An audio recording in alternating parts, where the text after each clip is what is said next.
AOC are back at it again with a budget gaming monitor that's sitting pretty in between the usual 144 to 240Hz monitors on the market.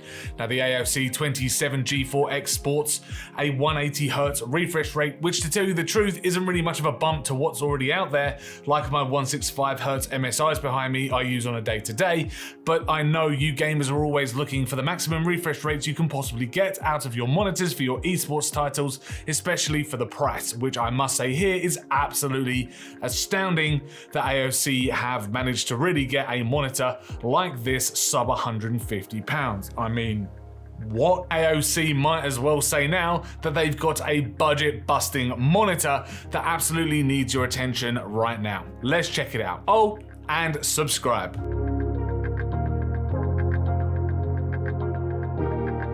The AOC 27G4X is a pretty understated monitor. It looks decent, don't get me wrong, but it does look a bit chunky by today's standards. Now, the bezels of the monitor are lovely and skinny, but when it comes to the stand, it does look a bit office-like. Stick it on a monitor arm though, and it'll improve the look. The slab base plate may as well potentially house one of those wireless phone charging pads, or even something like a Funko Pop model at this point. It's so big. The monitor could be classed as a gunmetal type grey, and the branding is nice and minimal in the center of the monitor. There are no RGB lighting effects here, which is great as I'm never really keen on that anyway. And around back, there is again a small AOC branded logo. The monitor arm is a little bit chunky and features an off-center cable management hole, which really does look a bit strange. Why the squared off monitor arm isn't centered is a bit of an odd design choice by AOC, because it's not like the cable management hole goes from front to back. It kind of goes from side to side, which doesn't really hide any of the cables anyway. The arm though is capable of high adjustment, tilt, swivel and rotate if you're after a vertical aspect ratio on the monitor, which makes it a flexible choice for those with a multi-monitor setup. Around the back you've got two HDMI 2.0 ports with HDCP 2.2. There is one DisplayPort 1.4 which I use for my testing with a 4070 Ti. And finally you've got an aux input for audio. There's no USB hub, which I can honestly take it or leave it at this point. I don't ever use them myself, and because it's got that HDMI 2.0 input, you'll be safe to use this with a games console too and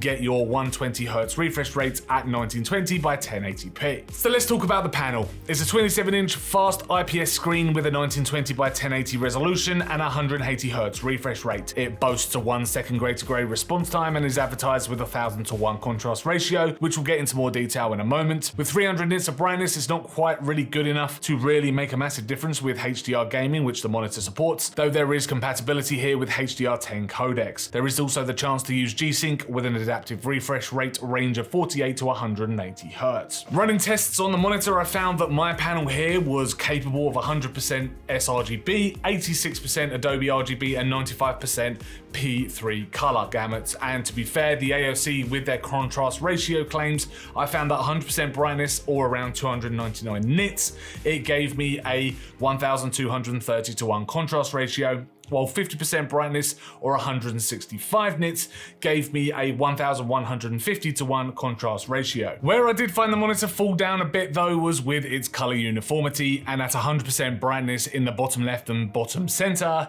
it had issues with hot and cold spots, while the luminance uniformity, it was a bit sporadic over the entire panel, with the bottom left and left hand side waving further from the path. Pre-calibration, the color accuracy wasn't really too bad, which I was pretty much shocked at, with an average delta E of 2, and the grays really falling down here. And post-calibration with my Datacolor Spider Elite, the average delta E sat at 2.7. So really, out of the box, this monitor isn't really a bad monitor, to be honest with you. It's actually pretty decent. It's safe here to say that you're not going to be doing some heavy editing on this panel for your graphic design or video work, but for a bit of YouTube and some photo editing for your Instagram pics, it's not going to be that much of an issue. Color does look really, really good as well if you are going to be watching media back from Netflix, Amazon Prime, Disney Plus, or even again on YouTube. It just looks absolutely crisp. Oh, and of course, gaming. Silly me, it's a gaming monitor after all, so let's talk about that. Running through the menu and settings at your disposal, the first is for your gaming modes, being the typical FPS, RTS, racing, and all of that kind of thing. I left it on one of the custom profile options as I've messed around a little bit with my own settings for the games I play. And of course, I color corrected using the Datacolor Spider slider, so didn't want to mess around with any more settings there. Shadow control and shadow boost bring out the detail inside of darker areas in games. It makes the image look a bit more flat,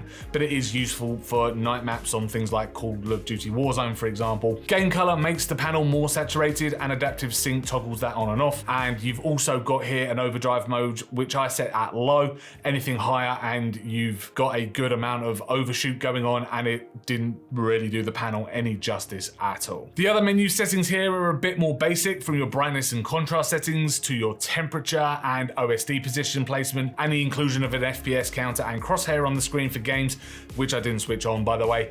And once I found settings that I really liked to go alongside the color grading, I was happy and left the menus well alone. The menu uses several buttons to navigate, which is alright, but it is extremely frustrating not having the on-screen symbols line up with the bottom placements. They are almost off by one placement, if that makes sense. Just take a look at this. So just to point out how this menu actually works, the buttons are all in a line at the bottom. You click the menu button and you think, oh, everything's all lined up nicely. Oh, but it's not, because the power button's here and the power button's over there.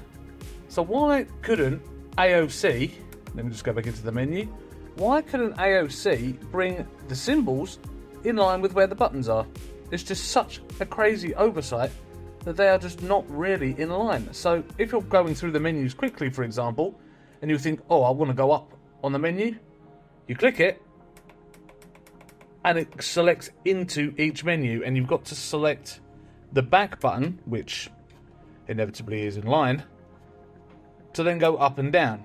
So you've got up and down here, going forward into the menu, which is technically okay.